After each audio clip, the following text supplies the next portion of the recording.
कैसे तारोगे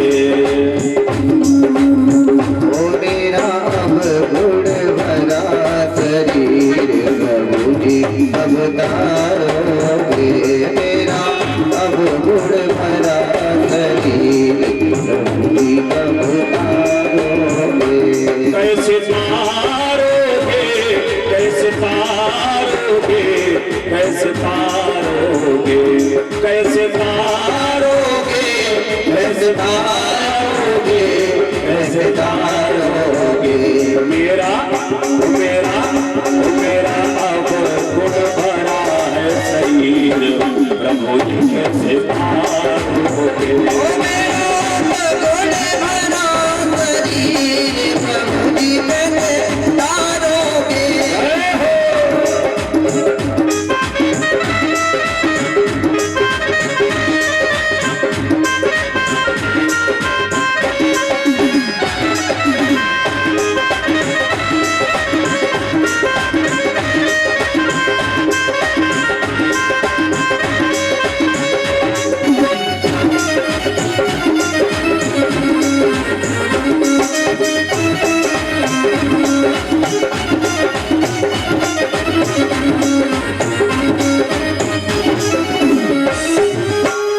अब सागर में कूद पड़ा हूँ अब सागर में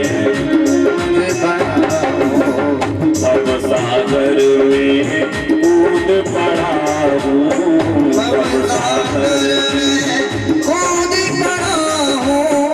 दुनियादारी में झगड़ा हूँ दुनियादारी में झगड़ा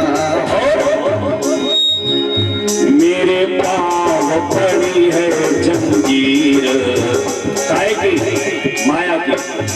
मेरे पाँव पड़ी है जंजीर प्रभु जी कैसे तारोगे। मेरे पाँव पड़ी है जंजीर प्रभु जी कैसे तारोगे। मेरा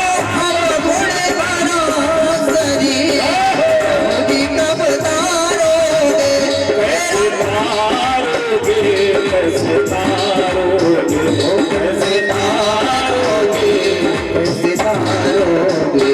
मेरा अब गुण भरा है शरीर प्रभु जी कैसे तारोगे। अब गुण भरा शरीर प्रभु जी कब तारोगे। सीता राम राम राम सीता राम राम राजा राम राम राम सीता राम राम राम राजा राम राम राम। सीता राम राम राम राजा राम राम राम सीता राम राम राम राजा राम राम राम सीता राम राम राजा राम राम राम। सीता राम राम राजा राम राम राम सीता राम राम राजा राम राम राम। सीता राम राम राजा राम बोलिए सीताराम भगवान की राधा कृष्ण भगवान की नमः पार्वती पते हर हर महादेव। परम मंगलमय भगवत स्वरूप श्रीमद् भागवत महापुराण अंतर्गत आप लोग मध्याह्नकालीन वेला में बड़ी सुंदर चर्चा को श्रवण कर रहे थे।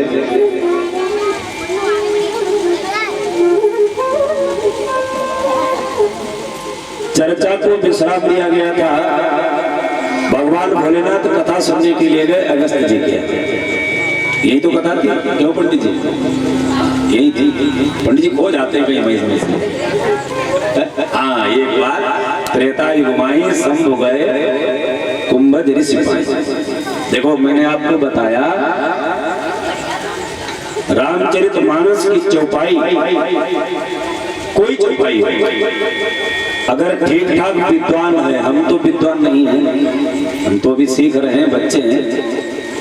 अगर किसी विद्वान से कहा जाए कि रामचरितमानस को आप एक चौपाई को विधिवत विस्तार से व्याख्या करो तो महाराज एक विद्वान अगर है तो एक चौपाई पर कहो वो महीनों तक चलता रहे। बोलो भाई, है ना? हमारे 18 पुराण हैं, 4 वेद हैं, 6 शास्त्र हैं, उनमें विद्वानों के लिए बड़े सरल हैं। जो पढ़ा लिखा विद्वान है वेद उसके लिए बड़े सरल है। भाई व्याकरण पढ़ा होगा वेद बढ़िया करके पढ़ लेगा, पुराण पढ़ लेगा, शास्त्र पढ़ लेगा। जितने भी वेद पुराण शास्त्र हैं ये विद्वानों के लिए बड़े सरल हैं, लेकिन रामचरितमानस ये विद्वानों के लिए बड़ी कठिन है। वेद पुराण शास्त्र विद्वानों के लिए सरल, मूर्खों के लिए बड़े कठिन, लेकिन रामचरितमानस मूर्खों के लिए सरल, विद्वानों के लिए बड़े कठिन है। रामचरितमानस मूर्खों के लिए बड़ी सरल है, विद्वानों के लिए कठिन है। आप कहेंगे कैसे? मूर्ख व्यक्ति घास छील रहा है, मूर्ख व्यक्ति खेत पे घास छील रहा है और घास छीलते छीलते क्या कहता है मालूम? कहाँ बरसा जब कृषि सुखाने। बोलो भाई, कहता कि नहीं? कहा बरसा जब कृषि सुखाने, समय चुके पुलिका पछताने। अथवा रास्ता में चल रहा है, गोबर का पला अपनी खोपड़ी पे रखा है, बिल्कुल पढ़ा लिखा नहीं, तो क्या कहता है? अरे भैया को लोग वही हमें कहानी। बोलो बोलो, कहता है कि नहीं? अगर उस व्यक्ति से पूछा जाए कि ये चौपाई किसने कही, कौन हुई हमें कहानी, चीर छाड़ नहीं हुई हो रानी, ये किसने कही, किससे कही, कब कही, क्यों कही, किस लिए कही, क्या वो बता सकता है? बोलो बोलो। अब यही चौपाई अगर किसी विद्वान को दी जाए तो महाराज इस चौपाई पर कहो वो महीनों तक बोलता है ना? तो रामचरितमानस विद्वानों के लिए कठिन है, मूर्खों के लिए बड़ी सरल है। हमारे परमादरणीय गुरुदेव भगवान श्री चित्रकूट कामदगिरी पीठाधीश्वर हैं, जगत गुरु श्री राम स्वरूपाचार्य, वो हमारे गुरुदेव हैं जिन्होंने हमें दीक्षा दी और शिक्षा भी दी है। वो चित्रकूट कामदगिरी के पीठाधीश्वर हैं, जगत गुरु हैं। हाँ, उनको जब बोलते आप देखेंगे यूट्यूब पे, कभी उनको सर्च करना, राम स्वरूपाचार्य जी महाराज डालना आ जाएगी। महाराज एक एक चौपाई पर पूरे 7 दिन बोलते रहते, चौपाई पूरी नहीं हो पाती। बात करता 7 दिन बोल करके एक चौपाई पर चले जाते हैं। ऐसे प्रकांड विद्वानों के साथ में जब आप सुनेंगे रामचरितमानस को तब पता लगेगा इसकी गहराई क्या है। तो भैया रामचरितमानस को तो बोलना समझना बड़ी कठिन बात है। और मैंने आपको बताया कथा में भोले बाबा ने कथा सुनने के लिए। अब इस कथा को अगर हम विस्तार से सुनाते हैं सती चरित्र को, तो महाराज कम से कम 2.5-3 घंटे हमको भी चाहिए सती चरित्र सुनाने के लिए। और टाइम हमारे पास 1 घंटे का है। अब कथा भी चल रही है 3रे स्कंद में, अब कथा सुनानी है आज 10वें स्कंद की। 10वें स्कंद में कृष्ण जन्म की कथा है। तो बीच में ये तमाम स्कंद जो 7 स्कंद पड़े हुए, इनको कथा को हम कहां से सुना पाएंगे, कैसे सुना पाएंगे? इसलिए अब सती चरित्र की कथा को केवल इतना सुनाएंगे कि हमने बताया था कि सती महारानी की 3 गलतियां हुई हैं और तीसरी गलती पर भोले बाबा ने उनका त्याग किया है। तो कहां कहां पर गलतियां हुई, केवल गलतियां बताएंगे उनकी। हाँ, सती ने जो गलतियां की हैं, तो पहली गलती यहाँ पर की है। पहली गलती कहाँ है? बोले भोले बाबा ने कथा सुनने के लिए अगस्त जी के पास संग सती जगजननी भवानी, संभवतः रामचरितमानस आप लोगों को बहुत याद होगी, चौपाई के माध्यम से समझते चले। संग सती जगजननी भवानी पूजे ऋषि अखिलेश्वर जाने। भोले बाबा का पूजन किया अगस्त जी ने। सती जी को भ्रम हो गया कि ये कैसा वक्ता है जो अपने श्रोता की पूजा कर रहा है। भाई धर्म ये होता है कि वक्ता चाहे गद्दी पर उम्र में भले ही छोटा है, लेकिन अगर गद्दी पर बैठा है तो हमारा धर्म ये बनता है कि हम कथा सुनने जाएं तो व्यासपीठ को प्रणाम करें, तब बैठ के कथा सुने। अभी आप लोग कथा सुनने आए, हम कथा सुना रहे हैं और हम गद्दी से उतर करके पहले आपको प्रणाम करें और फिर बैठ के कथा सुनाएं, मर्यादा के विपरीत है। लेकिन तब मर्यादा के विपरीत नहीं है जब हमारे गुरुदेव भगवान आ जाए। हम कथा सुना रहे हो और गुरुदेव भगवान आ जाए पंडाल में, तब मेरा धर्म क्या है, तब हमें व्यास मंच छोड़ना पड़ेगा, उनको प्रणाम करना पड़ेगा, है कि नहीं? बोलो भाई अपने गुरुदेव को। भगवान भोलेनाथ कौन है? बोले तुम त्रिभुवन गुरु वेद बखाना। भोले बाबा तीनों लोगों के गुरु है कि नहीं? तुम त्रिभुवन गुरु वेद बखाना, आन जीव पावर का जाना है। तो भोले बाबा तो तीनों लोगों के गुरु हैं, तो अगस्त जी के भी गुरु हुए। तो भोले बाबा जब पहुंचे तो अगस्त जी ने गुरु समझ करके प्रणाम किया। मुझे ऋषि अखिलेश्वर जाने, अखिलेश्वर समझ के पूजन किया। सती को संशय हो गया, सती ने विचार किया, लगता है ये पंडित जी कुछ नहीं जानते, वक्ता के प्रति संदेह हो गया। तो जब संदेह हो गया तो सती जी को कुछ नहीं समझ में आ रहा, वो तो कहीं झाड़ी देख रहे हैं, कहीं फुलवाड़ी देख रहे हैं, कहीं क्यारी देख रहे हैं। सुनी महेश परम सुख मानी। जब वक्ता के प्रति संदेह किया, भोले बाबा समझ गए पहली गलती सती ने कर दी। कथा में वक्ता के प्रति संदेह किया तो पहली गलती कर दी। भोले बाबा ने छोड़ दिया, चलो कोई बात नहीं, पहली गलती है, क्षमा कर दो। भोले बाबा ने कथा सुनी, कथा सुनकर के चलने लगे। अगस्त जी से काफी दक्षिणा मांग लो। भाई जब हम किसी विद्वान से कुछ सीखते हैं, सुनते हैं, तो उससे कहते हैं अपनी दक्षिणा मांगो, तो देनी पड़ती है। ये साथ में दिन हम बाके लाल से कहेंगे कि माई दक्षिणा लाओ, तो ये मैं दक्षिणा देंगे, देखो कि नहीं? अरे ऐसे यहाँ करते दिया जाता है। तो भोले बाबा ने अगस्त जी से कहा महाराज अपनी दक्षिणा मांग लो। तो अगस्त जी ने कहा महाराज दक्षिणा दोगे? बोले हाँ। बोले एक काम करो, दक्षिणा में आप ऐसा करो, हम लोग अपना आसन बदल लें। क्या मतलब? बोले अभी हम वक्ता बने कथा सुना रहे थे, तुम श्रोता बने सुन रहे थे, और अब हम श्रोता बन के सुनने लग जाए, तुम वक्ता बन के सुनाने लग जाओ। तो भोले बाबा ने कहा ठीक है। तो भोले बाबा ने कथा वहां पर सुनाई अगस्त जी को। कहा तो सुनत रघुपति गुण गाथा, कहा तो और सुनत, कहीं भी और सुनी भी। कहा तो सुनत रघुपति गुण गाथा, और कछु दिन तहाँ रहे गिरिनाथा। अंत में मुनिसन विदा मांग त्रिपुरारी, चले भवन संग दक्ष कुमारी। अभी जब कथा सुनने गए थे तब क्या थी? बोले संग सती जगजननी भवानी, जगत जननी भवानी थी। और जो कथा में संदेह कर दिया तो क्या रह गई? बोले दक्ष कुमारी। देखो जब बढ़िया काम किया तो बाप का नाम नहीं लिया गया, और जरा सी गलती कर दी तो नाम बाप का भी बदनाम कर दिया। माताओं बहनों यहाँ से शिक्षा लो, अच्छा काम करोगी, भले तुम्हारे बाप का नाम रोशन न हो, भले तुम्हारे पति का नाम रोशन न हो, भले तुम्हारे ससुर का नाम रोशन न हो, लेकिन अगर जरा सी गलती तुमने कर दी तो तुम्हारे बाप का, तुम्हारे भैया का और तुम्हारे ससुर, तुम्हारे पति सबका नाम बदनाम हो जाएगा। होगा कि नहीं? बोलो भाई। हम लोग अगर गलती करें तो एक खानदान की लाज जाएगी। बोलो भाई, जाएगी कि नहीं? अगर आप रठौर हो तो कहा जाएगा भैया रठौर होने के यहाँ देखो ऐसी ऐसी व्यवस्थाएं बिगड़ रही है। पांडे जी हो तो पांडे जी का बदनाम, पांडे जी की बदनामी होगी। पाठक जी हो तो पाठक जी की बदनामी होगी। लेकिन माताएं अगर कोई गलती करती हैं, कोई बहू बेटी गलती करती है, तो हमारा ससुराल पक्ष और माय का पक्ष, दो पक्षों की बदनामी हो जाती है। इसलिए तुम्हें बड़ा सावधानी से रहना चाहिए, क्योंकि तुम्हारे कंधे पर दो खानदान की लज्जा का भार टिका हुआ है। सती महारानी ने गलती की तो दक्ष का नाम बदनाम हुआ, चले भवन संग दक्ष कुमारी। लेकिन भोले बाबा ने समझाया नहीं।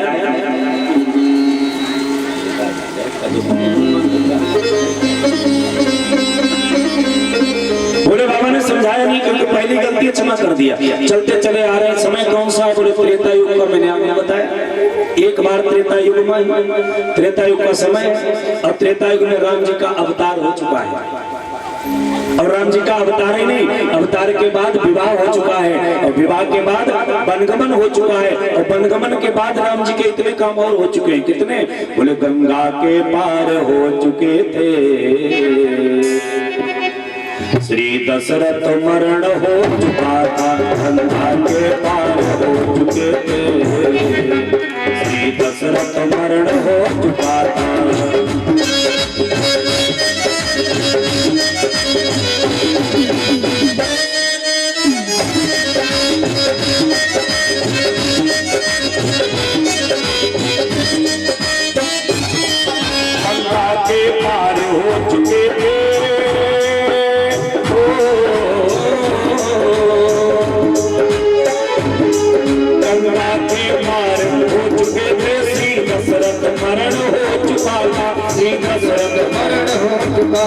श्री दशरथ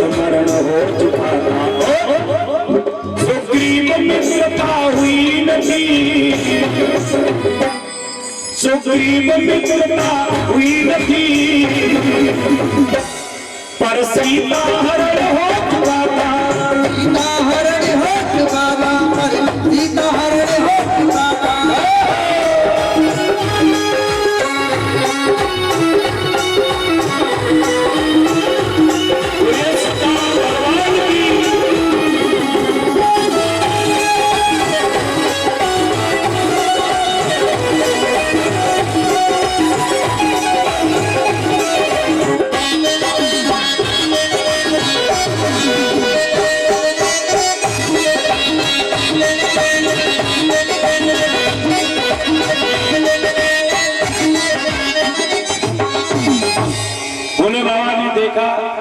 राम जी का वनगमन हो चुका है, सीता का हरण हो चुका है, दशरथ का मरण हो चुका है, सुग्रीव से मित्रता नहीं हुई, स्थिति ये है। अच्छा, सीता हरण के बाद और राम सुग्रीव की मित्रता से पहले राम जी की स्थिति क्या है? राम जी क्या करते हैं? बोले वन वन में लताओं पत्तों से, वृक्षों से, पशुओं से, पक्षियों से पूछ रहे हैं क्या कि हे खगमृग हे मधुकर श्रेणी तुम देखी सीता मृग नैनी। रो रहे हैं, भटक रहे हैं। तो उसी समय भोले बाबा दंडक वन से होकर के निकले। राम जी महाराज दंडक वन में भटक रहे हैं, सबसे पूछ रहे हैं। उसी समय भोले बाबा उधर से निकले। संभ समेत ही राम ही देखा, राम जी को देखा। अब विचार किया कि लाओ इनको प्रणाम कर ले, क्योंकि राम जी अपना इष्ट मानते हैं भगवान भोलेनाथ को और भोले बाबा अपना इष्ट मानते हैं राम जी को। मानते कि नहीं? एक दूसरे के पूरक। राम जी जब कोई काम करते हैं तो सबसे पहले भोले बाबा का पूजन करते हैं। लिंग थापि विधिवत पूजा शिव समान प्रिय मोहिनी दूजा, भोले बाबा का पूजन करते हैं। अच्छा, जब भोले बाबा का स्थापन किया सेतुबंध रामेश्वर में तो विद्वानों ने कहा महाराज नाम क्या होगा? बोले नाम होगा रामेश्वर। तो संतों ने कहा महाराज रामेश्वर की व्याख्या कर दो जरा, रामेश्वर माने क्या होगा? राम जी ने कहा स्पष्ट शब्द है। बोले क्या? बोले राम रामस्य ईश्वर, रामस्य ईश्वर अस्य सा रामेश्वर। राम का जो ईश्वर है वो रामेश्वर है। राम का जो ईश्वर है वो रामेश्वर है। ध्यान देना, आप लोग पढ़े लिखे हो इसलिए बता रहा हूं, नहीं तो आगे गई थी किताब तक। वक्ता बहुत बड़ा चोर होता है, अगर समझने सुनने वाला नहीं तो कथा गई। आप लोग पकड़ रहे हो कि पॉइंट को इसलिए बोल रहा हूं। जो कहा कि रामस्य ईश्वर अस्य सा रामेश्वर, राम का जो ईश्वर है वो रामेश्वर है। भोले बाबा प्रकट हो गए। भोले बाबा ने कहा राधा प्रणाम कर रहा हूं आपको, आपने अर्थ गलत किया है, आपका व्याकरण शुद्ध नहीं है, पढ़े लिखे ठीक नहीं हो आप। राम जी ने कहा क्यों महाराज? बोले व्याकरण हमसे सीखो, क्योंकि व्याकरण के 14 सूत्र हमारे डमरू से निकले, जिनको माहेश्वर सूत्र कहते हैं। व्याकरण के जो 14 सूत्र हैं वो भोले बाबा के डमरू से निकले हैं। तो भोले बाबा ने कहा व्याकरण की उत्पत्ति करता हूं मैं, व्याकरण हमसे सीखो। राम जी ने कहा महाराज तो फिर बताओ रामेश्वर का अर्थ क्या होगा? भोले बाबा ने उसका समास बदल दिया। राम जी कह रहे रामस्य ईश्वर अस्य सा रामेश्वर। भोले बाबा ने कहा नहीं, राम ईश्वर अस्य, राम ईश्वर अस्य रामेश्वर। राम ही जिनका ईश्वर है वो रामेश्वर है। भोले बाबा कहते हैं राम ही जिनका ईश्वर है, राम जी कहते हैं राम का जो ईश्वर है, माने एक दूसरे के दोनों पूरक है। तो भोले बाबा ने देखा कि राम जी तो जा रहे हैं, लाओ प्रणाम कर लें हम दौड़ करके। फिर विचार करने लगे अगर हमने प्रणाम किया तो ये भाभी साथ ही में लगी। कौन? सती थी। अभी इनकी कथा सुन करके संदेह हो गया, और इनके प्रति अगर कहीं संदेह हो गया तो मरणाए कल्पते, मृत्यु निश्चित हो जाएगी, त्यागना पड़ेगा मुझे। लेकिन नहीं मन माना, हाथ जोड़ करके सिर झुका करके जय सच्चिदानंद जग पावन अस कही चले मनोज न सावन, सिर झुका करके हाथ जोड़ करके प्रणाम किया, आगे चल दिए। सती जी ने देखा न तो कोई देवी न कोई देवता न कोई मंदिर न कोई घंटा, ये प्रणाम किसको कर रहे? तब तक देखा नजर घुमाई, अरे राम राम, ये राजा के छोटे छोटे लड़के इनको प्रणाम किया। सती जी को भ्रम हो गया, क्यों? बोले शंकर जगत बंद जगदीशा, सुर नर मुनि सब नावत सीसा, और तीन न पसुत ही कीन प्रणामा, कई सच्चिदानंद परधामा। बोले बाबा से कहा महाराज ये कौन है? दुनिया तो आपको प्रणाम करती है, क्योंकि दुनिया के देवता तो सब देव हैं और आप तो महादेव हो, है ना? तो सभी मिलकर के आपको प्रणाम करते हैं। आप इनको राजा के लड़कों को प्रणाम क्यों करते हैं? बोले बाबा ने कहा राजा के लड़के नहीं। बोले कौन है? बोले स्वयं इष्ट देव रघुवीरा, ये हमारे इष्ट है, भगवान है। सती ने कहा महाराज अगर भगवान है, इष्ट है तो ये ब्रह्म होंगे। बोले हाँ। बोले अभी आपने इनको सच्चिदानंद कहा, हाँ सच्चिदानंद तो है ही है। बोले महाराज सच्चिदानंद का तो अर्थ ही अलग होता है, सतगण चितगण आनंद घन बराबर सच्चिदानंद। जो सत्य हो पूर्ण, सच्चिदानंद की व्याख्या हो जो पूर्ण सत्य हो, जो पूर्ण चैतन्य हो, जो पूर्ण आनंद का भंडार है, उसे सच्चिदानंद कहते हैं। महाराज सत्य तो है नहीं है, क्योंकि सत्य कभी घटता बढ़ता नहीं है। अब इनको हमने राजा दशरथ के आंगन में घुटनों के बल खेलते देखा है। अब ये जवान हो गए तो ये तो घटते बढ़ते हैं, ये सत्य कहां से आए? चित माने चैतन्य जानकार, जानकार भी है नहीं। अगर जानकार होते तो इन्हें पता होता रावण सीता को ले गया तो रावण कुमार के सीता को ले आते, तो जानकार भी नहीं। और महाराज आनंद तो कहीं छोके नहीं निकल गया, क्यों? ये तो दोनों आंखों से आंसू बरसा रहे हैं। आनंद कहां से आया? अरे रोने वाला आनंद में हो ही नहीं सकता है। एक संग नहीं हो तो बुआ लो, हंसो ठठा फुलाओ बता लो। महाराज आनंद होकर के रोएगा। बोले बाबा ने कहा नकली रो रहे हैं। सती जी ने कहा महाराज नकली भी रोना होता है? बोले हाँ, तो वाकई नकली भी रोना होता है। आप लोग नकली रो पाते हो, हम लोग नहीं रो सकते नकली। हाँ जी, इंदिरा गांधी वाली पार्टी ये सब नकली रो लेती है। बिटिया की विदाई करे तो देखो, हाय बिटिया अब तुम्हारे बिना कैसे रही, और धक्का देती गाड़ी गाड़ी जाओ बलाटा रही, नकली रोती है। वो मोटे मोटे आंसू, और तुरंत यहाँ से पहुंच बीत जाएगा लगी, तो वाकई नकली आंसू है। बोले बाबा ने कहा सती ये असली आंसू नहीं है तो नकली है। बोले क्यों नकली कैसे?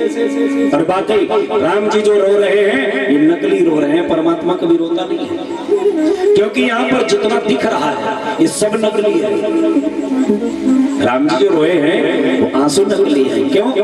देखो रावण ने सोने का हिरण बना के भेजा, सोने का हिरण असली था? बोलो भाई नकली था ना। रावण बाबा बन के आया, बाबा असली था? नकली था। सीता जब लंका में गई सीता असली थी?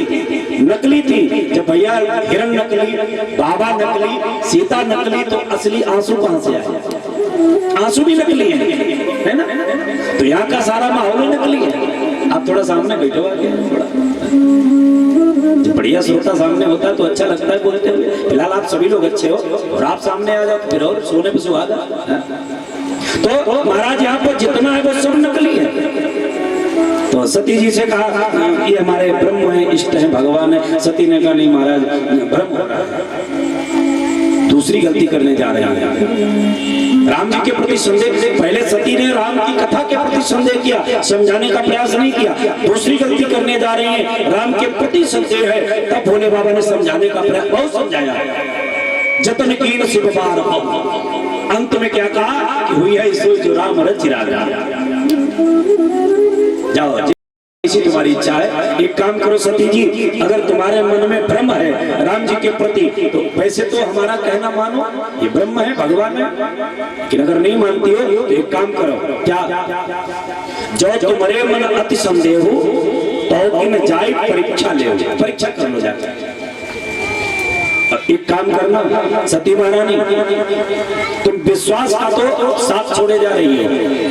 देखो परमात्मा को पहचानने के दो तरीके होते हैं। क्या? या तो जो परमात्मा के बारे में जानता हो उसके ऊपर विश्वास कर लो, जो भगवान के बारे में जानता हो, सदगुरु हो, उस पर विश्वास कर लो, भगवान मिल जाएगा। और अगर उस पर विश्वास नहीं तो अपना विवेक लगा लो, अपनी बुद्धि का प्रयोग करो तो परमात्मा मिल जाएगा। महाराज सती से कहा कि तुम विश्वास को छोड़े जा रही हो। भगवान शिव कौन है? विश्वास। भवानी शंकर वंदे श्रद्धा विश्वास रूपिणो। माता पार्वती जो है श्रद्धा है और भगवान शिव विश्वास है। तो शिव ने कहा तुम विश्वास का तो साथ छोड़े जा रही हो। अब रही बात विवेक की, तो अपना विवेक लगा लेना, भगवान को पहचानने में समझाने का प्रयास किया। सती ने न तो विश्वास से काम लिया, न तो विवेक से काम लिया, पुनि पुनि हृदय विचार करी, हृदय में केवल विचार किया। और किया क्या है, बोले धरि सीता कर रूप, आगे हुई चली पंथ ते जय आवत नरभू। थोड़ा थोड़ा विचार किया कि क्या करें, बोले सीता के वियोग में घूम रहे, थोड़ा सीते का भेष बना ले। तो एक बात बताएं, नकल के लिए अकल की जरूरत पड़ती है। अगर अकल नहीं होगी तो नकल नहीं कर पाओगे, है? नकल के लिए भी अकल की जरूरत पड़ती है। एक बार हाई स्कूल के पेपर हो रहे थे, तो प्रश्न पत्र में प्रश्न आया कुतुब मीनार कहाँ है। प्रश्न पत्र में प्रश्न आया कुतुब मीनार कहाँ है, तो आगे वाले लड़का लिख रहा था, पीछे वाला लड़का उसकी नकल कर रहा था। अच्छा, पीछे वाला लड़का जो था वो हमारी तरफ बुद्धि में थोड़ा कमजोर था बेचारा, तो आगे वाले लड़के की नकल कर रहा था। तो आगे वाले लड़के ने कलम उठाई और अपनी उत्तर पुस्तिका पर लिखा कि दिल्ली में कुतुब मीनार है, लिख दिया उसने। अच्छा, पीछे वाले लड़के को कुछ और समझ में आया, उसने उठाई कलम और लिख दिया दिल्ली में कुतिया बीमार है। अब बताओ, उस मूर्ख को यही पता नहीं कुतुब मीनार से कुतिया बीमार का क्या तात्पर्य, लेकिन अकल नहीं थी इसलिए नकल नहीं कर पाई।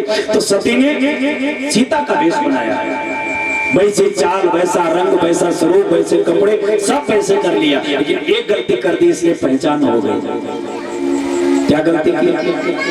राम जी के सामने से चलने लगे। राम जी ने जो सती जी को देखा, धन्य है मैया, स्वरूप तो इतना बढ़िया बनाया कि हम भी कंफ्यूज हो जाते कि असली वाली आग में है कि असली वाली लंका गई कि असली वाली तुम हो, हम भी चक्कर में पड़ जाते। लेकिन एक गलती तुमने कर दी, इसलिए तुम्हारी पहचान हो गई। वो गलती क्या है? बोले हमारी सीता जी कभी हमसे आगे नहीं चली और तुम हमारे आगे आगे भाग रही हो, बस यही गलती कर दी। पत्नी को भूल करके अपने पति के आगे चलना नहीं चाहिए। केवल पत्नी को ही नहीं, हम लोगों को भी ये शिक्षा लेनी चाहिए। भूल करके अपने से सम्मानित व्यक्ति के आगे कभी मत चलो, अपमान होता है उसका। हम लोगों में ये मर्यादा नहीं, माताओं में बड़ी मर्यादा आई है। ये साथ साथ में जा रही हो तो बताना नहीं पड़ेगा कौन सी देवरानी कौन सी जिठानी है। देवरानी की हिम्मत नहीं जो जिठानी से आगे चल जाए। चलती हो अपनी जिठानी के आगे, देवरानी पीछे, जिठानी ननद आगे, भौजाई पीछे, सास आगे, बहू, ये नियम होता है इनका। बढ़िया बात है, सभ्यता है। हम लोगों में भी सभ्यता होनी चाहिए कि हम अपने से सम्मानित व्यक्ति के आगे न चलें। राम जी ने कहा मैया, अगर तुम मेरे पीछे चलती तो मैं तुम्हें सीता ही मान लेता, लेकिन इतनी गलती कर दी तुमने, जो चाल नहीं बदल पाई, तुम हमारे आगे आगे भाग रही, इसलिए पहचान हो गई। जाकर के एक चौराहे पर बैठ गई माता सती।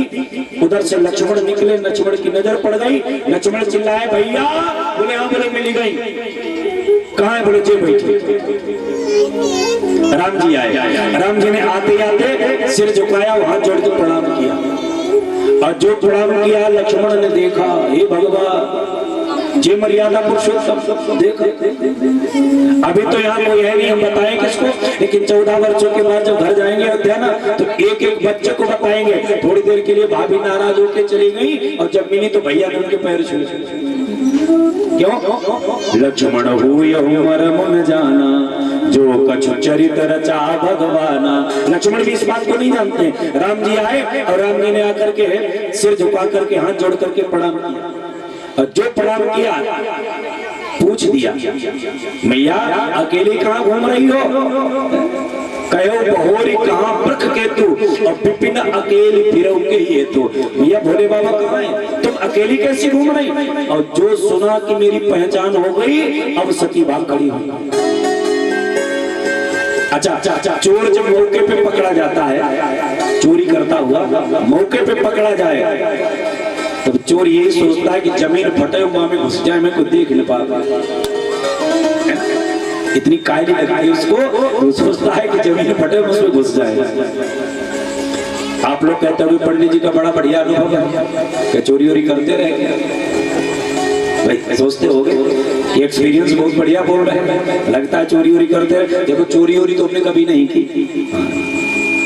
चोरी करने का टाइम नहीं। बहुत छोटे थे तब से तो कथा ही कर रहे हैं, लगभग 23 वर्ष होंगे में कथा करते हुए, 38 साल उम्र है, जोड़ लो कितनी उम्र से कथा कर रहे होंगे। तो महाराज चोरी तो नहीं करते नहीं हमने कभी, लेकिन एक चोरी हम आज भी कर लेते हैं, अपनी कमजोरी बता रहे हैं। एक चोरी हम आज भी कर लेते हैं, और वो भी गद्दी पर बैठ के करते हैं। काहे के? पैसे की नहीं करते, चिंता मत करिए। पैसे की चोरी नहीं करते, चोरी करते हैं कथा की। अगर श्रोता बढ़िया नहीं है, 1 घंटे में पूरी कथा इकट्ठी सिया पर रामचंद्र की जब बाढ़ में जाओ। अगर श्रोता बढ़िया है तो एक पॉइंट पर 10 मिनट 20 मिनट एक पॉइंट पर बोलते रहे। तो कथा की चोरी बात भी कर लेते हैं भाई, इसमें चाहे गलत समझो चाहे अच्छा। अगर तुम सुनना नहीं चाहते तो हम पीछे पड़े तुम्हारे, नहीं सुनना चाहते तुम ना सुना, हम जहाँ सुनने वाले होंगे वहां सुनाएंगे। तो सती महारानी ने देखा कि हमारी पहचान हो गई, अब बात खड़ी हुई, आगे भागी तो राम सीता दोनों, राम और लक्ष्मण दोनों लोग खड़े, पीछे भागी तो राम लक्ष्मण जानकी तीनों लोग खड़े, दाहिनी तरफ भागने का विचार किया, हजारों देवी देवता खड़े, बाईं तरफ भागने, जहाँ की कमाई तहाँ प्रभु आसीना, से वही सिद्ध मुनीस प्रवीणा। जिधर देखते हैं वहां पर राम जी दिखाई पड़ते हैं, लक्ष्मण दिखाई पड़ते हैं, सीता दिखाई पड़ती है। तो अंत में हृदय कंप तन सुधि कछुनाई, नैन मोदी बैठी मगमाई, आंखें बंद करके बैठ गई। बोले राम जी महाराज ने जरा सा मुस्कुरा दिया, माया का पर्दा पड़ा, दोबारा आंखों को खोल करके देखा तो बहुर बिलो के नैन उगारी, कछुन दीखिता दक्ष कुमारी, अब चलती है। भोले बाबा के पास पहुंचे, दूसरी गलती की है। कब? जब भोले बाबा ने समझाया कि राम ब्रह्म है, पति की बातों पर विश्वास नहीं किया, दूसरी गलती है। पहली गलती कथा में संदेह, दूसरी गलती पति ने समझाया नहीं मानी, अब तीसरी गलती भी करने जा रही हैं, तब इन्हें दंड मिलेगा। तीसरी गलती कब की? जल्दी जाकर के भोले बाबा के पास पहुंची। भोले बाबा बरगद के पेड़ के नीचे बैठे, कहा था कि तब लग बैठी आहू बट छाई, जब लगे तुम अयो कोई पाई। बरगद के नीचे बैठे, भोले बाबा के पास पहुंची। भोले बाबा ने मुस्कुरा करके पूछा, गई समीप महेश तब और हंस पहुंची कुशलात, और लीन परीक्षा कवन विधि, सत्य कहो सब बात। मुस्कुरा करके पूछा, कहे सती कैसे परीक्षा करी आई? सती जी आधा सत्य और आधा झूठ बोल गई। क्या बोली मानो? कि कछुन परीक्षा और लीन गुसाई। फिर किया क्या तुमने? बोले लीन प्रणाम तुम्हारी अनाई, कछुन परीक्षा लीन गुसाई, कीन प्रणाम तुम्हारी अनाई। श्री राम जय राम, जय जय राम, बोलो श्री राम जय राम, जय राम, सिया राम, सिया राम, जय जय राम।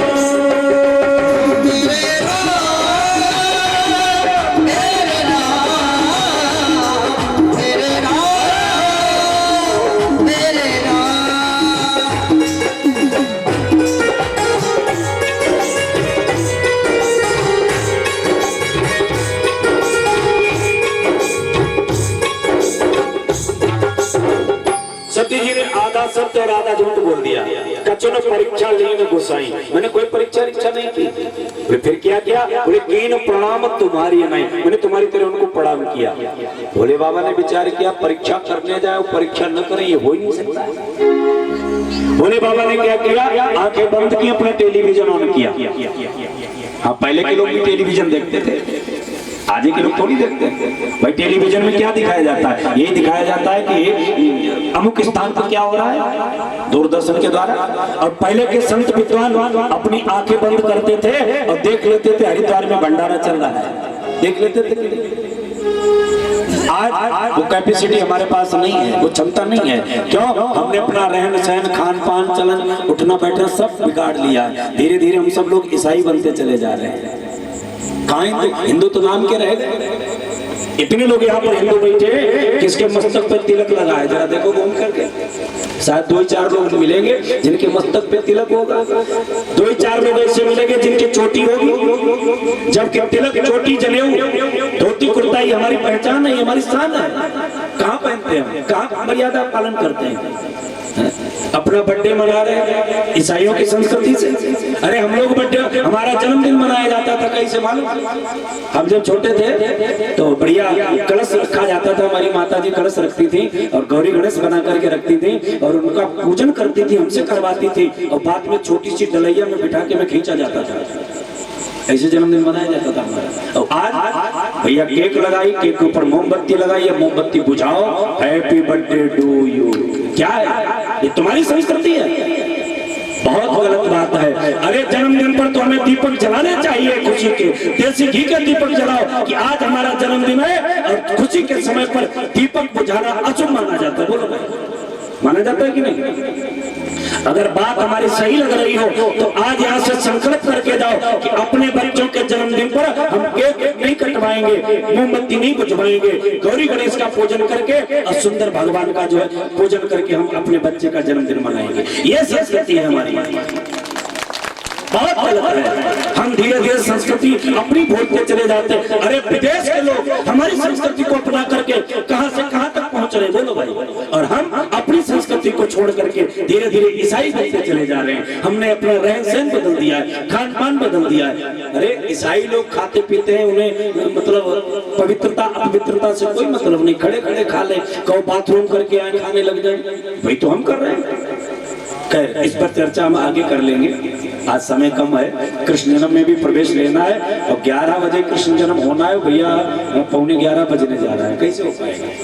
अच्छा, अगर हम आधा घंटा समय लेट कर दें तो दिक्कत तो नहीं आप लोगों को? अच्छा, कितने लोगों को दिक्कत है? जरा हाथ उठा दो एक बार। नहीं दिक्कत है?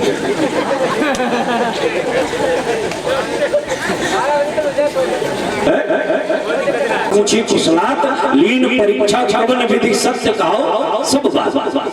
भोले बाबा ने डांट करके कहा सत्य बताओ क्या किया तुमने? सती महारानी कहने लगी कि आधा सत्य और आधा झूठ, कचरा परीक्षा लेने घुसे। भोले बाबा ने अपनी आंखें बंद की, टेलीविजन ऑन किया, क्या देखा कि तब शंकर देखे उधरी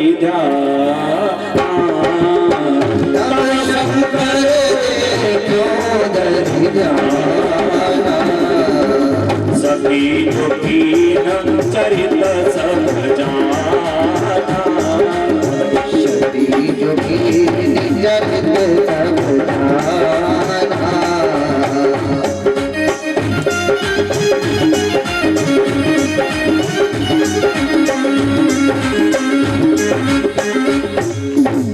भोले बाबा ने आंखें बंद की, क्या देखा?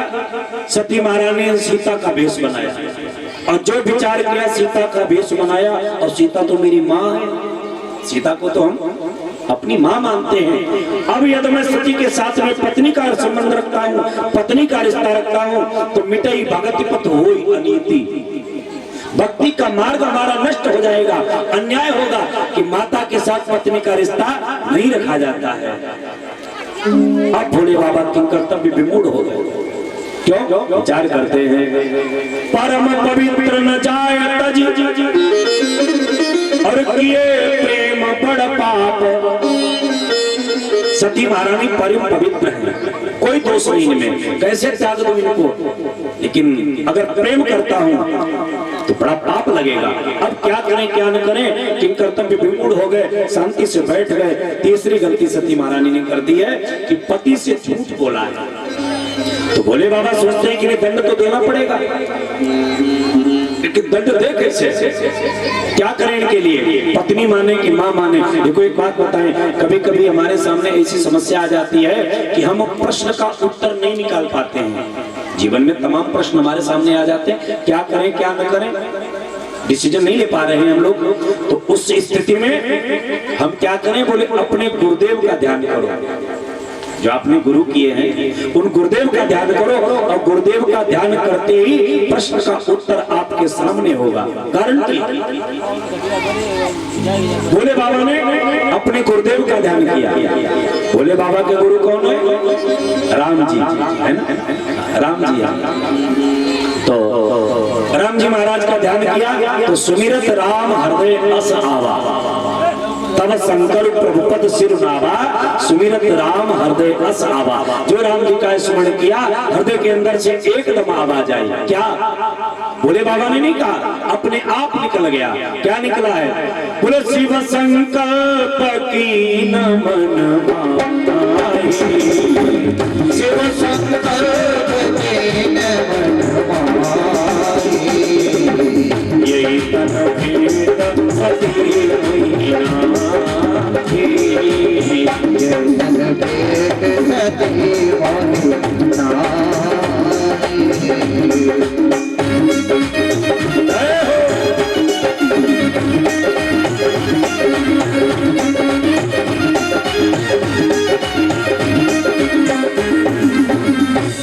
भोले बाबा के मुख से निकल गया, ऐसे चल छद्म कलेवर का और परिवर्तन विधान रचाऊंगा, और रहना है जब तक सती वेश माता का भाव निभाऊंगा। दोनों भुजाएं को उठाई, संकल्प कर लिया, आज से मैं सती को पत्नी नहीं मां का दर्जा प्रदान करूंगा। और जो इतना कहा है, देवताओं ने पुष्पों की बरसात कर दी। तीसरी गलती पर दंड दे दिया सती महारानी। दिया कि नहीं बोलो भाई? तो शास्त्र कहते हैं, नियम कहता है, पहली गलती क्षमा कर दो, दूसरी गलती पर समझा दो, तीसरी गलती पर दंड जरूर दे दो। नहीं दंड दोगे तो व्यक्ति उद्दंड हो जाएगा, और उद्दंड का एक ही दंड है, बोले मृत्यु दंड। इसलिए सती महारानी की 3 गलतियां हुई, तीनों गलतियों, तीसरी गलती पर भोले बाबा ने दंड दिया है। आगे कथा आप लोग सब जानते हो। सती महारानी ने, भोले बाबा ने जाकर के समाधि लगा ली, 87,000 वर्षों तक समाधि में रहे। बीते संवत 87 तजी समाधि शंभु अविनाशी, जाय शंभु पद बंधन कीना, सन्मुख शंकर हुआ सनदीना, लगे कहान हरि कथा रसाला, दक्ष प्रजेश भयते काला, विधि देखा विचारी सब लायक, दक्ष कीन प्रजा। ये सब कथा आप लोग जानते हो रामचरितमानस में। तो सती जी महारानी ने अपने पिता के यज्ञ में, दक्ष के यज्ञ में जाकर के अपना शरीर, हालांकि कथा बड़ी मार्मिक है, बड़ा आनंददायी प्रसंग है, लेकिन समय अभाव में नहीं सुना पा रहे हैं। तो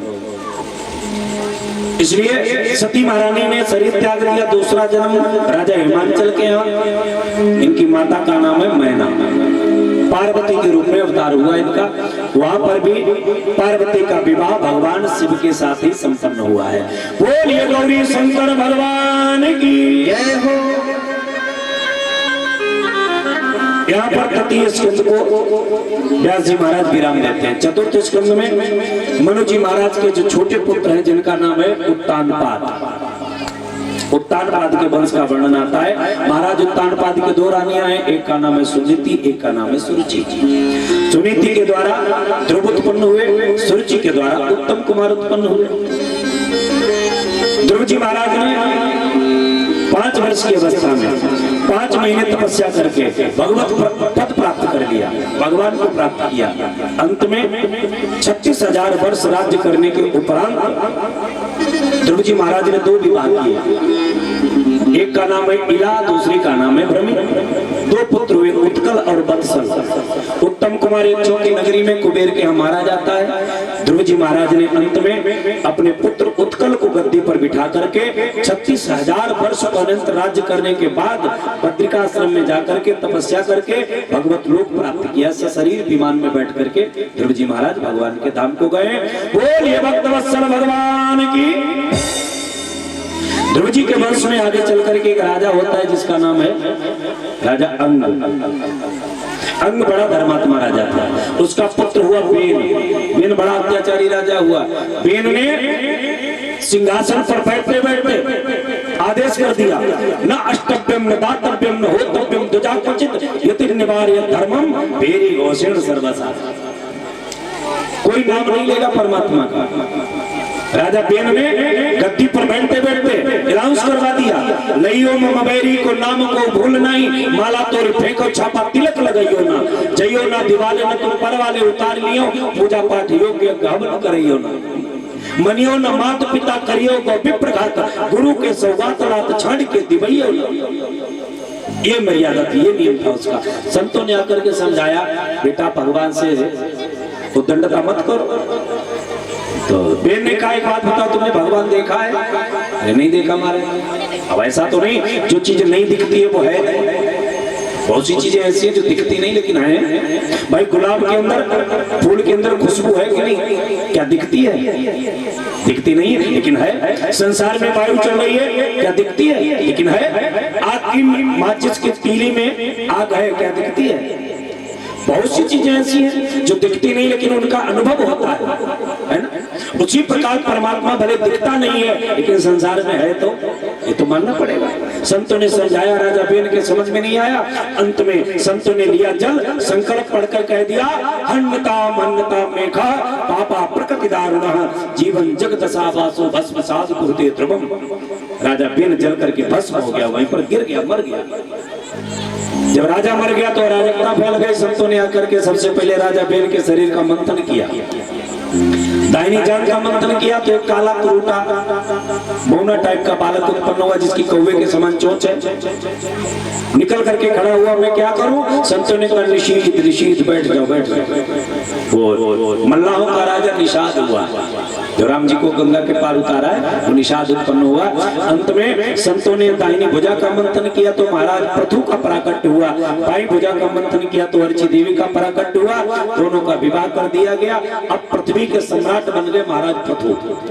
प्रजा ने आकर के दुखड़ा सुनाना शुरू किया। पृथु ने कहा तुम्हारी समस्या क्या है? बोले महाराज हम खेतों में 10 किलो अनाज बो करके आते हैं, 5 किलो पृथ्वी नहीं दे रही, बीज चुरा रही है। महाराज पृथु ने विचार किया, इसका मतलब प्रजा के दुख का कारण है पृथ्वी। धनुष के ऊपर बाण चढ़ाया, वसुदेव त्वं वधिष्यामि मक्षासन परान्मुखे, अय वसुदेव मैं तुझे फोड़ डालूंगा, मार डालूंगा। हमारी प्रजा को दुखी कर रही है तू। पृथ्वी गाय का रूप लेकर के भागती गई, अंत में पृथु के चरणों में झुक गई। महाराज मेरा अपराध क्षमा कर दो, तुम्हारे पिता के अत्याचार के कारण मुझे बीज चुराने पड़े। अब मैं गाय के रूप में खड़ी हूँ, आप बछड़ा की और पात्र की व्यवस्था करो, गौदोहन करवा लो, वस्तु का दोहन करा लो। उससे पहले महाराज तुम्हें मुझे समतल करना पड़ेगा। पहले पूरी पृथ्वी पर, पहले इसका नाम था भूमि, पृथ्वी नाम नहीं था, पहले भूमि था। जब महाराज पृथु ने इसको समतल किया पूरी पृथ्वी पर, कहीं हर जगह पर्वत थे, हर जगह तालाब थे, तो राजा पृथु ने बाण की नोक से उठा उठा करके पर्वत को दक्षिण भारत में रख दिए, कुछ उत्तर भारत में रख दिए, ये मैदानी भाग बीच का निकाल लिया, इसलिए इसका नाम पड़ा है पृथ्वी, पृथु के कारण। अब पृथु जी महाराज ने गाय के रूप में पृथ्वी खड़ी है, अलग अलग जाति के मुखियाओं को बछड़ा बना करके अभीष्ट वस्तुओं का दोहन शुरू किया है। मनु जी महाराज को बछड़ा बना करके मनुष्यों ने कर रूपी पात्र में अन्न रूपी वस्तु का दोहन किया है। देवताओं ने इंद्र को बछड़ा बना करके सोने के पात्र में अमृत का दोहन किया है। दैत्यों ने प्रहलाद के बछड़ा बना करके लोहे के पात्र में मदिरा और आसन का दोहन किया है। सर्पों ने तक्षक को बछड़ा बना करके मुख रूपी पात्र में विश्व रूपी वस्तु का दोहन किया है। गंधर्वों ने विश्वावसु गंधर्व को बछड़ा बना करके कंठ रूपी पात्र में स्वर रूपी वस्तु का दोहन किया है। इस प्रकार से अलग अलग प्रजाति के मुखियाओं को बछड़ा बना करके पृथ्वी का दोहन प्रारंभ हुआ। इसके बाद पृथु जी महाराज ने एक यज्ञ किया है। उस यज्ञ का घोड़ा इंद्र चुरा करके भाजा तो पृथु का पुत्र विजतास जाकर के घोड़े को छीन करके लाया, इसलिए उसका नाम पड़ गया विजतास। तो उस यज्ञ में भगवान प्रकट हुए, पृथु जी से कहा वरदान मांगो। पृथु जी ने कहा महाराज वरदान अगर देना चाहते हो तो हमारे 10,000 कान हो जाएंगे। क्या हो जाएगा? 10,000 कान। क्यों इतने कानों का क्या करोगे? बोले महाराज 2 कानों से कथा सुन करके तृप्त नहीं होता हूँ, इसलिए हमारे 10,000 कान हो जाए। भगवान ने वरदान दिया। आज पृथु महाराज जी के 10,000 कान हो गए। रामचरितमानस में भी वर्णन आया कि नहीं? पुनि प्रणव हो पृथुराज समाना, अपर अग सुनत सहस 10 कान। पृथुराज महाराज जी के 10,000 कान थे। इसके बाद प्रजा को अपना बड़ा बढ़िया उपदेश दिया है। प्राचीन बरी को पुरंजनोपाख्यान सुना करके नारद जी ने उनका उद्धार किया है। पंचम स्कंद में महाराज प्रियव्रत के वंश का वर्णन आता है। प्रियव्रत के वंश में आगे चल करके एक राजा हुआ आग्नेन्द्र, आग्नेन्द्र के पुत्र ऋषभदेव, ऋषभदेव के पुत्र नाभि, नाभि के पुत्र का नाम है भरत। भरत जी बड़े प्रतापी राजा हुए। भरत जी एक बार गंडकी नदी के किनारे तपस्या स्नान कर रहे थे। तब तक क्या देखा है कि हिरनी आई, गर्भवती थी, जल में पानी पीने के लिए। तब तक शेर ने पीछे से दाढ़ लगा दी, हिरनी ने छलांग लगाई, उसका गर्भ जल में गिर गया। मृग के बच्चे के चक्कर में भरत जी महाराज को ऐसा मोह हो गया कि मृग के बच्चे के चक्कर में उन्होंने शरीर त्याग दिया। अंत में वही भरत जी महाराज हिरण के रूप में जन्म लिया। हिरण के बाद में अंग्रेज गोत्रीय ब्राह्मण के यहाँ जन्म लिया। वहां नाम इनका पड़ा है जड़ भरत। और उन्हीं जड़ भरत ने राजा रघुगण को बड़ा दिव्य उपदेश दिया। 28 नरकों का वर्णन किया, लोकालोक पर्वत का वर्णन किया है, भवाटवी का वर्णन किया, शिशुमार चक्र का वर्णन किया है, अंत में 28 नरकों का वर्णन किया है। 28 प्रकार के नरक होते हैं और उन नरकों में कौन से पाप करने से व्यक्ति कौन से नरक में जाता है, ये कथा पंचम स्कंद में आती है। जब नरकों का वर्णन किया तो परीक्षित कांप गए, महाराज इन नरकों की क्या जरूरत थी, क्यों बनाया गया? सुखदेव जी ने कहा परीक्षित ये नरक नहीं है। बोले क्या है? बोले धोबी घाट है। धोबी घाट क्यों? बोले जो कपड़ा घर में गंदा करते चले गए, दाग पर दाग लगते चले गए, छुड़ाने का प्रयास नहीं किया, वो भी धोबी घाट पे जाता धुलाई के लिए। ये शरीर रूपी कपड़ा हमें दिया परमात्मा ने, इस पर हम दाग के दाग लगाते चले गए, कभी धोने का प्रयास नहीं किया। और जब धुलाई नहीं कर पाई तो महाराज इस कपड़े की, इस शरीर की धुलाई तो फिर वहां होगी। धोबी घाट पर जब कपड़ा जाएगा ना तो धोबी अपनी इज्जत बचाने के लिए कपड़ा फटे चाहे रहे लेकिन दाग नहीं रखेगा। बोलो भाई, यही हाल इस शरीर का है, इस शरीर का यही हाल है। महाराज दाग पर दाग लगाते चले गए इस शरीर रूपी काया के ऊपर, धोने का कभी प्रयास नहीं किया। प्यारे धोने का प्रयास कर लो। भक्त कहते हैं कि मैली चादर, मैली चादर ओढ़ के कैसे और द्वार तिहारे मैली चादर ओढ़ के कैसे द्वार तिहारे, मैली चादर ओढ़ के कैसे द्वार तुम्हारे अरे पावन परमेश्वर मेरे, अरे पावन परमेश्वर मेरे, मन ही मन सर्वांग मैली चादर ओढ़ के कैसे द्वार तिहारे मैली चादर ओढ़ के कैसे द्वार तिहारे मैली चादर ओढ़ के कैसे। प्यारे इस चादर को धोने का प्रयास कर लो, और नहीं प्रयास किया तो धोबी घाट पर जाना पड़ेगा नरक में, वहां तो धुलाई बढ़िया करके होगी। तो राजा परीक्षित ने कहा महाराज ऐसा कोई उपाय है जो इस घाट पे न जाना पड़े, कपड़ा भी साफ हो जाए, ऐसा कोई सस्ता साबुन बता दो, बढ़िया सा साबुन हो, एक बार लगा दो तो कपड़ा साफ हो जाए। सुखदेव जी ने कहा नोट करो साबुन हम तुम्हें बता रहे हैं, बड़ा बढ़िया कंपनी का है, बड़ा सस्ता है। एक बार अगर कपड़े पर लगा दिया, शरीर रूपी कपड़े पर, तो महाराज बड़े बड़े दाग ढूंढते रह जाओगे, पाप का लेस भी शेष नहीं बचेगा, गारंटी है। तो महाराज बताओ कौन सा साबुन है?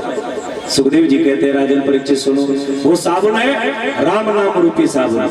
कहाँ लगी नाम बड़ाई, राम न सकहीं राम नाम गुण गाई। राम नाम रूपी साबुन से एक बार अगर शरीर की धुलाई कर दी तो महाराज बड़े से बड़े दाग ढूंढते रह जाओगे।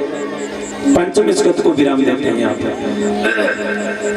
परीक्षित ने कहा महाराज किसी का कपड़ा साफ हुआ है, वैसे प्रचार कर रहे हो भाई, घड़ी साबुन पे लिख के आता है पहले इस्तेमाल करें फिर विश्वास करें। तो महाराज किसी ने इस्तेमाल किया है, किसी ने प्रयोग किया है इसका क्या? बोले हाँ किया है। किसका? तब सुखदेव जी महाराज ने कहा कि मेरे गुरुदेव ने मुझे मलेगिरी पर्वत पर एक बड़ा बढ़िया किस्सा सुनाया था, वो मैं तुम्हें सुना रहा हूँ। तब अजामिल की कथा सुनाई।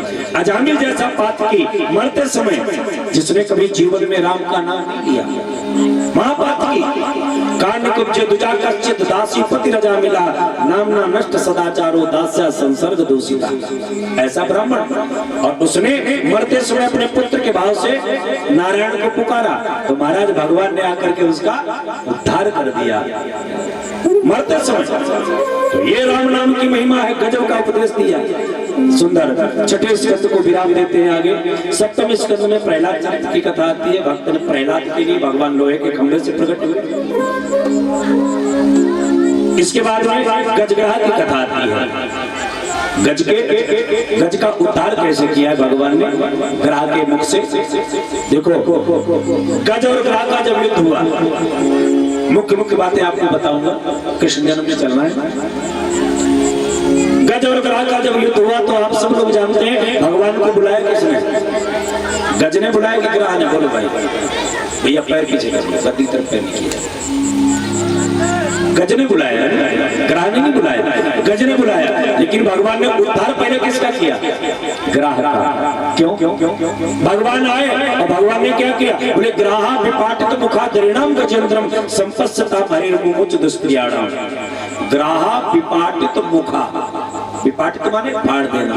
ग्रह का मुख फाड़ दिया और फाड़ करके मुख गज को बचा लिया। उद्धार पहले गज ग्रह का किया है। क्यों? भगवान कहते हैं जिसने हमारे चरण पकड़े हैं उसका उद्धार होने में भले देर हो जाए, लेकिन हमारे भक्त के जो चरण पकड़ेगा उसका मैं पहले उद्धार करूंगा, क्योंकि वो हमारा दासानुदास है। भगवान कहते हैं हमारी पूजा करने वाले का भले उद्धार न हो, लेकिन हमारी जो पूजा करता है उसकी जिसने पूजा कर दी उसका मैं उद्धार जरूर कर देता हूँ। इसलिए भगवान ने ग्रह का उद्धार किया, गज का उद्धार किया। आगे चल करके सप्तम स्कंद में ही बड़ी प्यारी कथा आती है समुद्र मंथन की और अमृत विभाजन, मोहिनी रूप भगवान के अवतार की कथा आती है। अष्टम स्कंद में बड़ी प्यारी सुंदर कथा बलि भावन चरित्र की आती है और मत्स्यावतार की कथा आती है। नवम स्कंद में 24 अध्याय है। 12 अध्याय में सूर्यवंश का वर्णन है और 12 अध्याय में चंद्रवंश का वर्णन है। सूर्यवंश में पधारे हमारे राम जी और चंद्रवंश में पधारे हमारे श्याम जी। कृष्ण कथा से पहले 2 अध्याय में, जो 12 अध्याय सूर्यवंश के हैं उनमें 2 अध्याय में राम कथा आई है। क्योंकि राम कथा जिसने नहीं सुनी होगी उसे कृष्ण कथा में संदेह जरूर होगा। बोलो भाई, होगा कि नहीं? क्यों होगा? क्योंकि जितने कार्य राम जी ने किए हैं उसके ठीक उल्टे काम भगवान कृष्ण ने किए। उल्टे किए हैं कि नहीं? बोलो भाई। पहली बात तो भगवान राम ने दिन में अवतार लिया। राम जी ने दिन में अवतार लिया कि मध्य दिवस अति शीतल मामा और श्रीमान जी रात 12 बजे पधारे। भगवान राम ने उजेले पाक में जन्म लिया, शुक्ल पक्ष अभिजीत हरिप्रीता और श्रीमान जी कृष्ण पक्ष में पधारे। राम जी ने महलों में अवतार लिया, श्रीमान जी जेल में पधारे। राम जी ने सदैव एक नारी व्रत रखा है ना? राम जी ने एक नारी व्रत रखा कि राम जी के सामने अगर कोई विवाह के लिए प्रस्ताव लेकर के गया कि हम तुमसे विवाह करना चाहती हैं, तो राम जी ने विवाह तो नहीं किया, उसे ऐसा भी नहीं छोड़ा जो बेचारी और कहीं कर ले। बोलो बोलो बोलो। नाक कान काट लिए ना, अच्छा नकटी पुलकटी से कौन विवाह करेगा? बोलो बोलो बोलो बोलो। तो महाराज जी ने विवाह का प्रस्तावित कदम कर दिया। राम जी ने एक नारी व्रत रखा और श्रीमान जी ने काऊ को मना ही नहीं करी, रास्ता चलते विवाह किए। कौन कह दिया हम विवाह करना चाहते हैं? बोले हम तुमसे पहले तैयार। भगवान कन्हैया का जो चौथा विवाह हुआ है ना, चौथा विवाह कैसे हुआ? कालिंदी के साथ में। एक बार भगवान कन्हैया और अर्जुन जा रहे थे रास्ते में यमुना जी के किनारे किनारे, तो क्या देखा? बड़ी सामली सी लड़की, बड़े बड़े नेत्र, बड़े बड़े बाल, एक युवती बैठी हुई यमुना जी के किनारे तपस्या कर रही। भगवान कन्हैया ने कहा अर्जुन, बोले हाँ। बोले देवी जी बैठी है। अर्जुन ने कहा बैठी रहने दो, तुमसे क्या मतलब? अरे ये तो दुनिया है, बैठा रहने दो। कन्हैया ने कहा नहीं, देखिए काय के लिए बैठी है, हमें तो चिंता लग रही है। अर्जुन ने कहा तुम्हारी यही बातें हमें अच्छी नहीं लगती। अच्छा चलो पूछिए। अर्जुन ने कहा देवी जी प्रणाम। पढ़ा क्या नाम है तुम्हारा? बोला मेरा। देवी जी ने कहा मेरा नाम है कालिंदी, सूर्य भगवान की पुत्री हूँ और यमराज की सगी बहन हूँ। अर्जुन कहाँ गए? यमराज की बहन से बात हो रही है। अर्जुन कहाँ गए? देवी जी काय के लिए बैठी हो? बोले तपस्या कर रहे हैं। क्यों? बोले कन्हैया को पति के रूप में प्राप्त करने की इच्छा है। अर्जुन चुपचाप दबे पाए वापस आ गए। अर्जुन ने कहा कन्हैया, बोले हाँ। बोले तेरी लॉटरी लग गई। बोले काय? बोले देवी जी तुम्हारी प्रतीक्षा में बैठी। भगवान कन्हैया गए, कालिंदी का पकड़ा हाथ, द्वारिका ले गए, विवाह कर लिया। तो महाराज जी ने किसी को मना ही नहीं किया कि हम विवाह नहीं करेंगे, ऐसे भगवान कृष्ण हैं। तो राम जी का चरित्र जिसने नहीं सुना होगा उसे कृष्ण कथा में संदेह जरूर हो जाएगा, क्योंकि राम का चरित्र है और कृष्ण की लीला है। और चरित्र लीला में अंतर होता है। चरित्र जैसा देखने में, ऐसा सुनने में, वाकई में वैसा ही होता है। लीला देखने में कुछ और, सुनने में कुछ और, वाकई में कुछ और होता है। हमारे देश में, भारत में चित्त की पूजा नहीं हुई, चरित्र की पूजा हुई। हमें चरित्र की पूजा करनी चाहिए और शायद इसीलिए हमारे भारत देश को एक नाम मिला है, अन्य किसी देश को नहीं मिला है। क्या नाम है मालूम? हमारे देश भारत को गर्व से कहते हैं भारत माता, कहते हैं कि नहीं? अच्छा, आज तक आप लोगों ने सुना ऑस्ट्रेलिया माता? कभी सुना है तुमने अमेरिका माता, जर्मन माता? अरे पाकिस्तान को कोई चाची कहने को तैयार नहीं, माता की बात छोड़। तो गर्व से लोग कहते हैं भारत, जहाँ डाल डाल पे सोने की चिड़िया करती है बसेरा, वो भारत देश है मेरा। क्या बात है। तो हमारे भारत देश में चरित्र की पूजा हुई है, इसलिए राम जी का चरित्र हमें पढ़ना चाहिए। अब राम जी का चरित्र पढ़ने का समय तो है नहीं, सुनाने का भी समय नहीं, क्योंकि राम कथा के लिए 9 दिन चाहिए। राम कथा के लिए 9 दिन चाहिए। अगर आप लोगों ने कभी दोबारा प्रयास किया, बुलाया, यूं न मुस्कुराइए। एक बात, बहुत दूर से चल के गया बिहारी जी के मंदिर में दर्शन करने के लिए, और बिहारी जी के मंदिर का ये नियम है कि समय से पर्दा पड़ता है और समय से पर्दा बंद हो जाता है, समय नहीं खुला रहता है। तो भक्त जाकर के पहुंचा, पाए में छाले पड़ गए, जो सीढ़ियों पे पैर रखा तो पुजारी ने पर्दा बंद कर दिया। अब पर्दे के पीछे बैठे माँ के बिहारी और सामने बैठा है भक्त, रो रहा है और रो करके प्रार्थना करता है। हम लोग भी प्रार्थना करेंगे कि पर्दे में बैठे बैठे बैठे, पर्दे में बैठे बैठे बैठे, पर्दे में बैठे बैठे यूं न मुस्कुराइए। अरे आ गए तेरे दीवाने,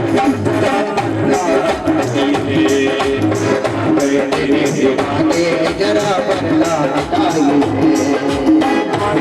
बैठे बैठे बैठे, पर्दे में बैठे बैठे यूं न मुस्कुराइए।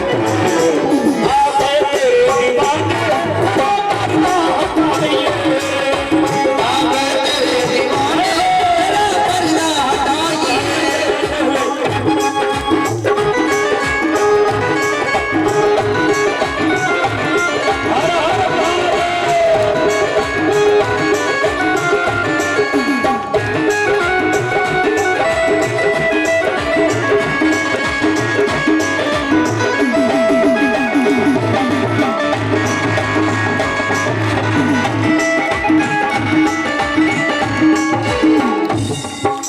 पर्दा तेरा मुझे नहीं मंजूर साबरे, कन्हैया मंजूर साबरे, पर्दा तेरा मुझे नहीं मंजूर साबरे, कन्हैया मंजूर साबरे, कन्हैया मंजूर साबरे।